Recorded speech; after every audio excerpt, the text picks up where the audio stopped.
All right, chapter 6 of the House of Mrth. This is the Lily and Selden chapter. Lily goes out for a walk in the woods with Selden. Um, she is begged off, and yeah, basically says, "Let's go for a walk." They go for a walk. They have a pretty intense encounter where, for a little while there, the veils kind of draw back a bit. He calls her a coward for not wanting to marry him. She calls him a coward for like saying basically you're only offering to marry me because you know that I will say no to it.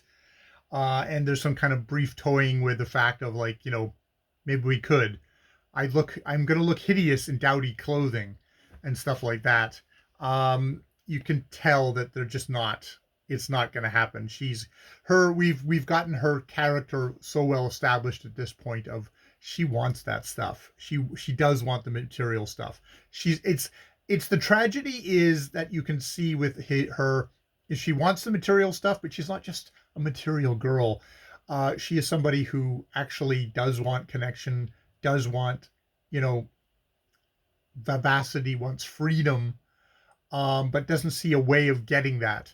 Um, and so it's like, well, I do like material things. I'm going for that. Um, but yeah, it's definitely you got to kind of with Edith Wharton. It's like it's not bald faced. It is there, but there's this whole sequence in here of it is you who are a coward. It's you who are a coward. He repeated. Um, um, she cried, for all your fine phrases, you're really as great a coward as I am. For you wouldn't have made one of them if you wouldn't been so sure of my answer. And it's like that kind of a little bit of a vagueness of like, it's like you have to kind of, okay, where we go back. He belittles her. No, I have nothing to give you instead, he said, sitting up and turning so he faced her. If I had, it would be yours, you know. And this is an abrupt declaration. She turned on him a face softened but not disfigured by emotions. Yeah, because like when he says that, she drops her face into her hands, and she saw that for a moment she wept.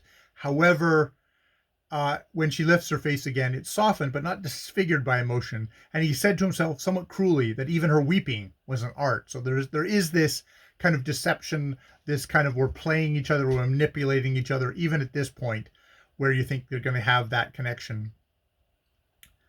Um, you know, and isn't it natural that I should try and belittle all things I can't offer you? But you belittle me, don't you? In being so sure that they're the things I care for. Yes. And but you do care for them, don't you? And no wishing of mine can alter that. For all your fine phrases, you're really as great a coward as I am, for you wouldn't have made one of them if you hadn't been sure of my answer. I'm not so sure of your answer, and I do you the justice to believe that you are not either. Do you want to marry me? No, I don't want to, but perhaps I should if you did. That's what I told you. You're so sure of me that you can amuse yourself with experiments.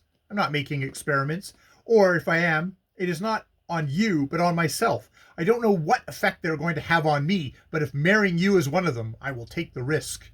It would be a great risk, certainly. I've never concealed from you how great. It is you who are the coward. It is you who are the coward, he repeated, catching her hand in his. I shall look hideous in dowdy clothing, but I can trim my own hats. And then they stand for a moment in the silence, and so then suddenly they hear a sound, and it's something coming along the road. And she begins to move back towards the lane, kind of breaking from him.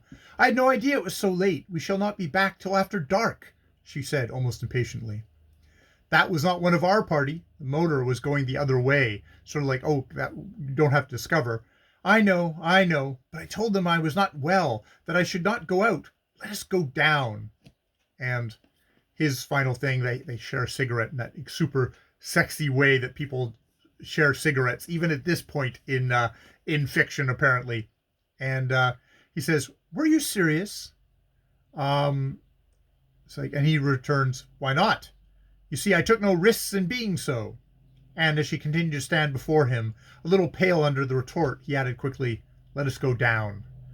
And so, yeah, it's very dramatic scene. You can see this being photographed. It's like it's got a good back and forth to it, good kind of that tension.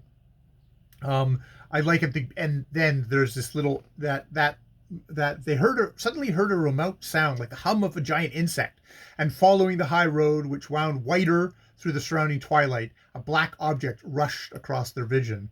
And she was talking about how her life is this white path, straight, boring white path, and now there's this white path with a hum of a giant insect going along it, which breaks them up, which kind of reintroduces a life and considerations of what the friends, what Percy Grice, what others are going to think of this, and all that stuff of like, if there wasn't all this outside world stuff, maybe they'd have a chance, but there is all this outside world stuff. So yeah, that is chapter 6 of The House of Mrth, book 1, chapter 6.